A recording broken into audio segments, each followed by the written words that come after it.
Pressure cooker ছাড়া খাসির মাংস সেদ্ধ হয় না ভালো, তাদের জন্য এই রেসিপি। আর এই রেসিপি খাওয়ার পর কিন্তু জামাই বারবার বাহানা খুঁজবে শ্বশুরবাড়িতে আসার। দেখো এখানে আমি চন্দ্রমুখী আলু ব্যবহার করেছি, তাই বড় বড় করে কেটে নিয়েছি। আলুগুলো আমি ভালো করে তেলের মধ্যে লবণ দিয়ে ভেজে তুলে নিয়েছি। এবার আমি ওই তেলের মধ্যে বেশি করে তেল দিয়ে জিরে তেজপাতা ফোড়ন দিয়েছি, দিয়ে কুচনো পেঁয়াজ দিয়ে পেঁয়াজটা আধ ভাজা হয়ে গেলে খাসির মাংসটা দিয়ে খুব ভালো করে কষাতে থাকবো।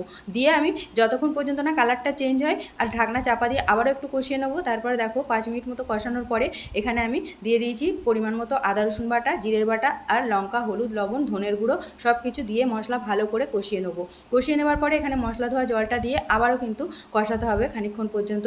তারপরে দেখো শুকনো হয়ে গেলে টমেটো কুচি দিয়ে আবারও একটু কষিয়ে নেবো টমেটোটা গলা পর্যন্ত। তারপরে কষানো হয়ে গেলে, আর এখানে আমি উষ্ণ গরম জল ব্যবহার করেছি, ঝোল হবে যেহেতু বেশি করে জল দিতে হবে। তারপরে ঢাকনা খুলে আর ফুটে গেলে আলুগুলো দিয়ে ভালো করে আবারও ঢাকনা চাপা দিয়ে আলুগুলো সেদ্ধ হয়ে গেলে এবার বাটা গরম মশলা দিয়ে আরেকবার ঢাকনা চাপা দিয়ে নামিয়ে নিলেই রেডি এই সুস্বাদু রেসিপি বন্ধুরা।